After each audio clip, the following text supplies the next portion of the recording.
Hello everyone, welcome to Taste of African Heritage. My name is Claire Richardson and I currently instruct a class with Taste of African Heritage for the Free Library of Philadelphia through their Culinary Literacy Center here in Philadelphia. But today we're in my kitchen. So let's get started. Have you ever heard of Taste of African Heritage? Maybe you have, maybe you've been to a couple classes, maybe you decided, let me just see what this is about. How hard is it? Are the recipes complicated? What does it taste like? Is it going to be bland? The answer to that question is, let's find out. Okay, so here we are, my kitchen. In the Taste of African Heritage, today we're going to make something called Jollof Rice, okay? Now, Jollof Rice is something that's considered an Oldways tradition rice. Now, what is an Oldways tradition rice dish? What it is basically trying to follow the same guidelines that our ancestors followed. These recipes here can take the simplest ingredients and turn it into the most amazing dishes. And this dish in particular is classic of that. So I say, let's get started. The first thing that we do with this dish is we make the rice, okay?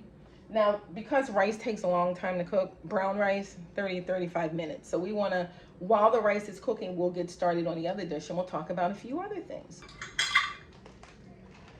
Okay, so let's get started. Our rice.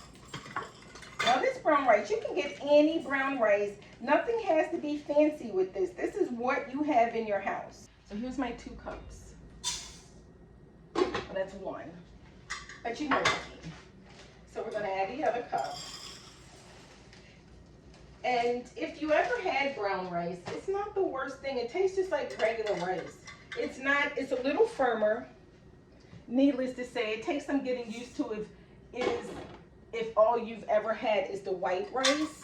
And I come from a house where there was always rice.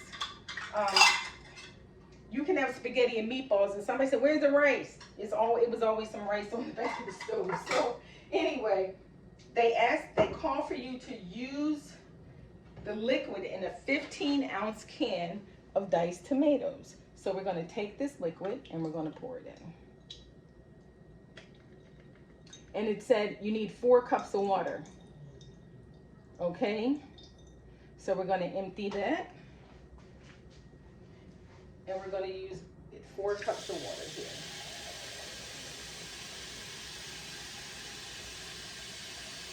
Now, I'm going to be perfectly honest with you.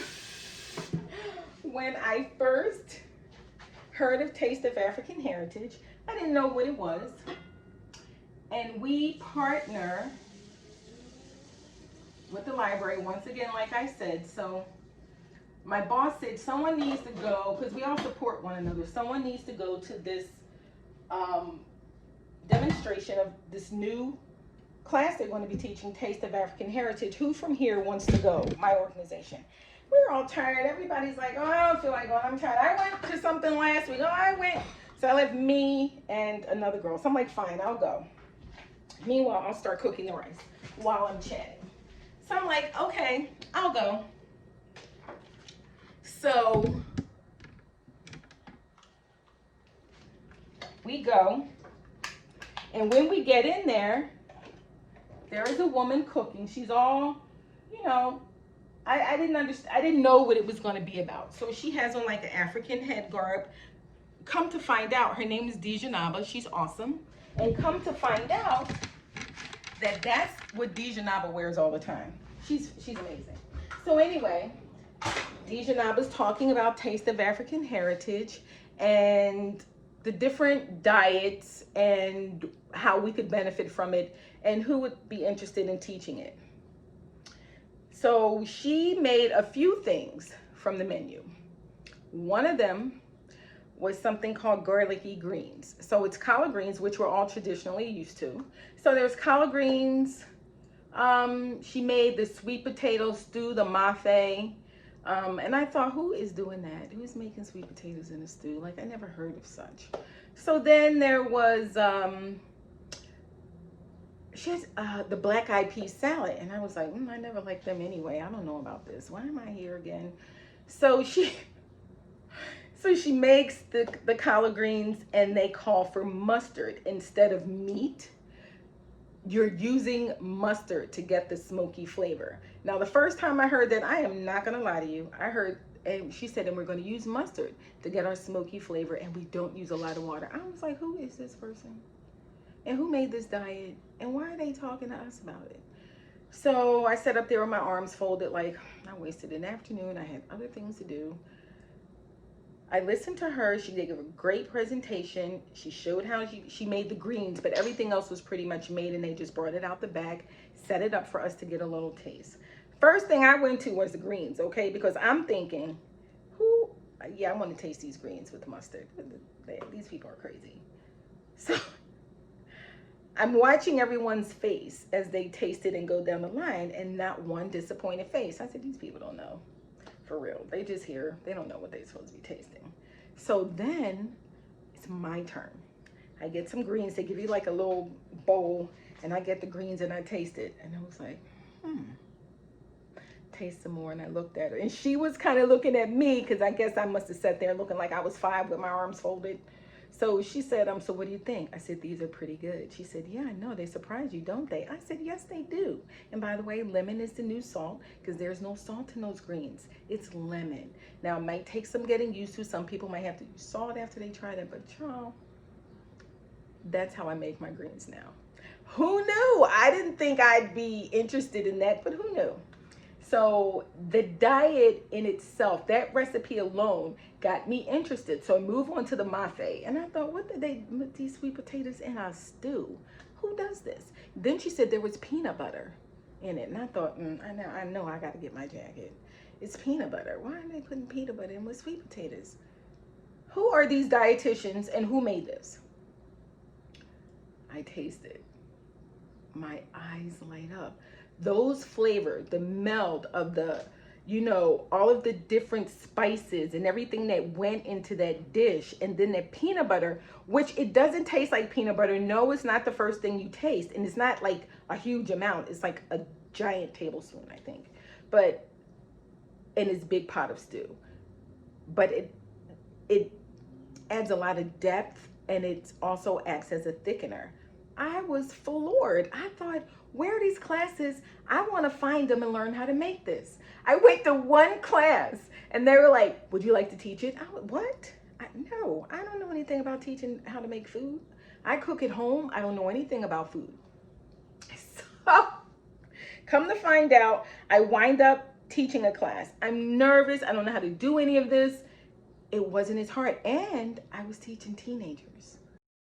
So the ingredients for the dish are very simple. This is something you have in your house in most cases, because this was something I did. The only thing I had to shop for, I must say, was the tomato paste, because I had a little tube of paste, but I didn't quite have enough for the recipe. So I got some, and they didn't have a tube where I went, so I got the can of tomato paste.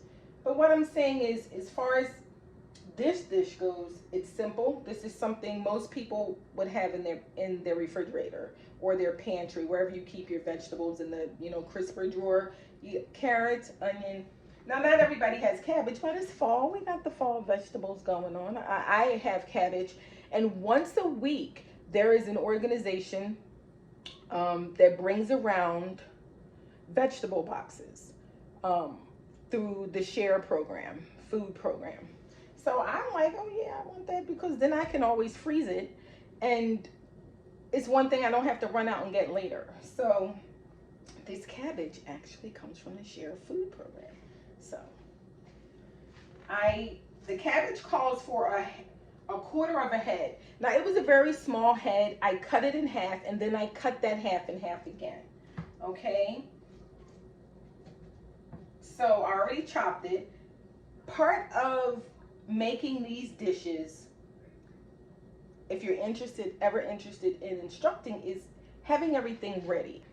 Mise en place means everything in its place. So in other words, you want to get everything together before you do anything, because then you're reaching for stuff and then you realize you don't have it.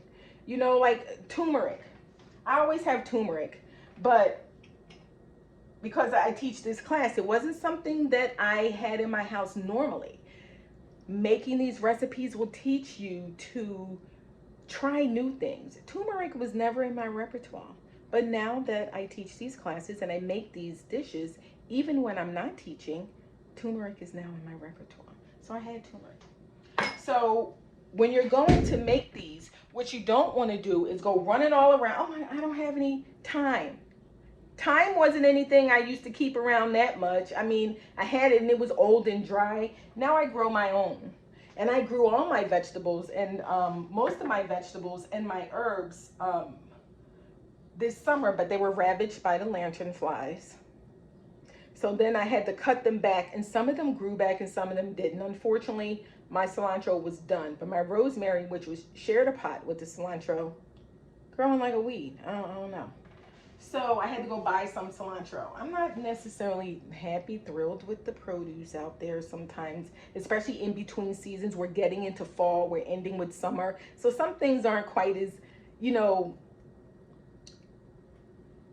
I would say I don't even think they look as good as they normally look because they're going through this transition right now, but you just got to search and you just have to pick, and you know, I'm picky. So a lot of times when you begin these dishes, you want to make sure you have everything together. I'm telling you, it saves you a lot of time. So here's my cabbage, stupid fly, here's my cabbage, and it also calls for a diced onion. Now, everybody has their way of cutting onions. Now, I'm going to tell you, I'm just a mom that cooks in the kitchen most of the time. But since I started teaching these courses, I had to learn how to do certain things, basic things like knife skills. When I'm teaching, I try to stay on my P's and Q's with my knife skills. When I'm in my kitchen, who's going to come in here and tell me I can't cut it the way I want to cut it? And the same for you too. So what you do is you know, get your knife and try to get a sharp, try to keep a sharp knife at home. I know it's scary. I keep mine in a separate place from everything else, and everybody thinks I'm crazy, but I mean, too many horror movies as a kid. I mean, I don't know what else to say about that. But this is how I cut my onion. In order to, can you see this? My hand is probably in the way. So what I'm going to do is move this over here and turn it around a little bit. Here's your onion. Most people cut it this way. And I remember I was cutting it this way in one of a cooking class I was taking, and somebody went, oh, and I was like, well, what is the problem? I was told that's not the way to cut an onion in a cooking class. At home, as long as it's cut and it's in there. So I cut the onion. You want to cut it from root to tip. Okay, you want to peel it. And we all know how to peel an onion. And by the way, when you peel your things and you get all your garbage together, don't trash it. Even the paper from onions, the paper from garlic, any of that, don't trash it, okay? Save it. Because what I do is put it in a big stock pot and boil it.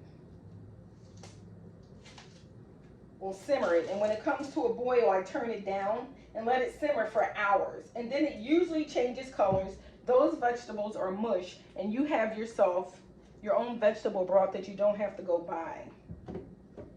And that's all because you didn't, you know, throw out your, you know, what's left of when you cook. You take the leaves off the cabbage, don't throw those out. You take those outer leaves off the greens, don't throw those out. Wash them and boil them. And make yourself some vegetable broth. All right, so I'm going to cut. Paul told me stop using my finger. You did nothing fancy, y'all, okay, as you can see. You cut from root to tip. Then you cut off your little piece here. Can you see this? So now that we have that, you want to just make sure your fingers are out the way. And they always say that, but, and then you want to keep the tip of your knife down, and you just keep bringing it back. And get yourself a nice cutting board.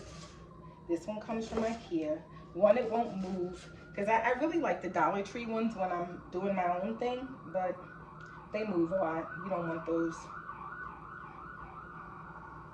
And that's it. You don't have to worry about making it smaller or anything like that. Okay, this is exactly what you'll need for this recipe. All right. So you want to slide this over because your onions and your garlic will cook together. So I kind of keep those. I just wanted to show you what the size of this was. Nothing big. So you just want to keep that over. And the same thing. Now garlic is one of those things people are like, oh, you mash it to release the aroma and then you cut it. I learned that from Paul to mash. You don't have to like bust it up, but you can mash it and then you can cut it. You can chop this way. I really love this cutting board because then I can keep so many things on it. And my eyes normally water when I cut onions, but I've had that one in the refrigerator for a while. And some people even say if you put it in the freezer for a few minutes, it won't make your eyes hurt. It's been in the refrigerator since last night, so my eyes don't hurt. So that's probably a good trick for you because they normally stay in just a little vegetable bin that I keep down the bottom of my rack here. So while the rice cooks, we're going to heat the oil in the pan. Now I've made this enough to know I like spice. I come from a family that eats a lot of spice. We're big on spice. So what I do, it tells you that you need to have 2 tablespoons of extra virgin olive oil. This is extra virgin olive oil, but I put it in a regular jar that I used with chili little peppers at the bottom. That's just me. I like spice for my oil. So what I'm going to do is I'm going to remove the lid from the pot, and then I'm going to add my oil. And this is spicy oil, so it gives it a little flavor as well. And you know, every time I go past or I'm in that cabinet looking for something else, I'll just pick up the jar and shake it a little bit. Like shake it. Because when you shake it, you're releasing that spice. Okay. Now I already have some, so a few chili peppers came out with it. You don't even see those. It's just the oil we're talking about, okay? See, these pans heat up very evenly and pretty quickly. I like it to sizzle. I like sizzle. No sizzle. It'll sizzle soon. Oh, there it is. Okay. So you can watch this for me. And everything will kind of break itself up in the pan. And you always, when you use your pans, I don't care if they're stainless steel, whatever you're using, try to use utensils that won't beat them up. Okay, because I didn't always do that. I did not always do that. That was not always good. That didn't help anyone. I would go through pans like crazy. So while that's a little simmering up in there, we're going to spin you around real quick while we peel our carrot. Everything was washed and dried ahead of time, so.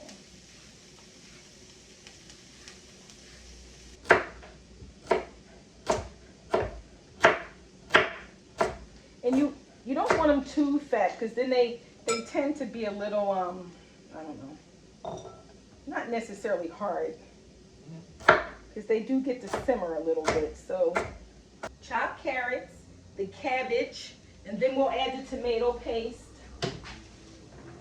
and the diced onions. Now that spicy oil, that's something that's been going on in my family since I can remember. And then I had a friend tell me, an Italian girlfriend tell me, that they use this spicy oil a lot. So she said what you do, they keep it in a jar just like, you know, we do, and shake it. They use serrano peppers. I think whatever kind of pepper you want, whatever kind of spice you like, is totally acceptable. Like there's, you know, no right way or wrong way to do this, but I can smell the heat. You can get a little hit from the heat from the spicy oil. So now we're going to add our carrots and our cabbage. Now, you know, that's okay. Like, I like to put the lid on this a little bit after I do this because that is going to help you. Okay.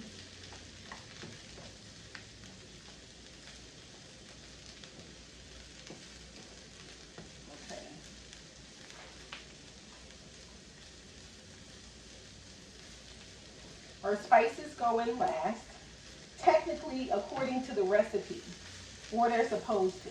But I like to add them now because they can get a little flavored up. Okay, remember I said hold on to your scraps. All right, so we have fresh thyme. Got this from the yard.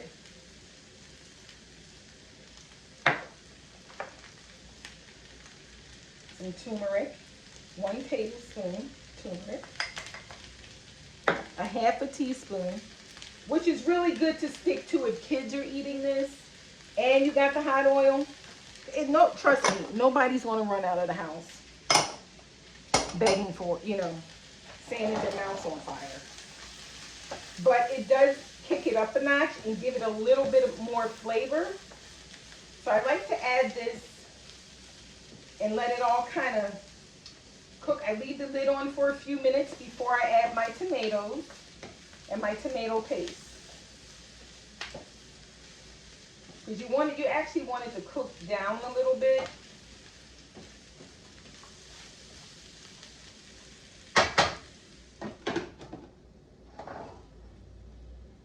This is a hearty meal that you can have alone or with a side salad. It's up to you.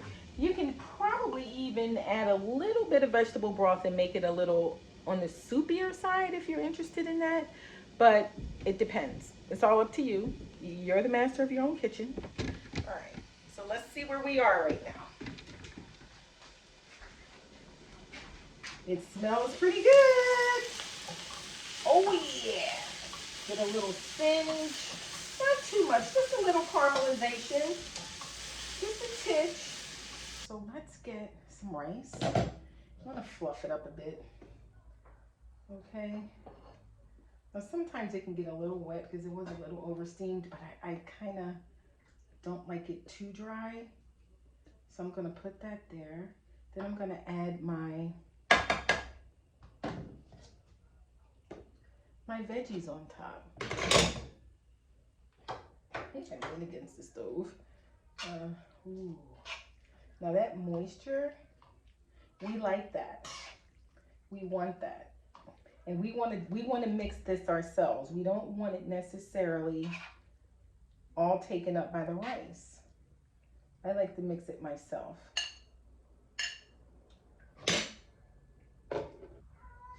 Let's try this. Oh yeah. That spice, that spicy oil. Yes.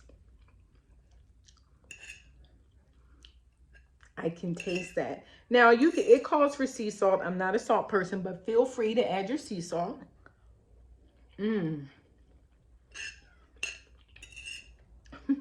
This is fabulous.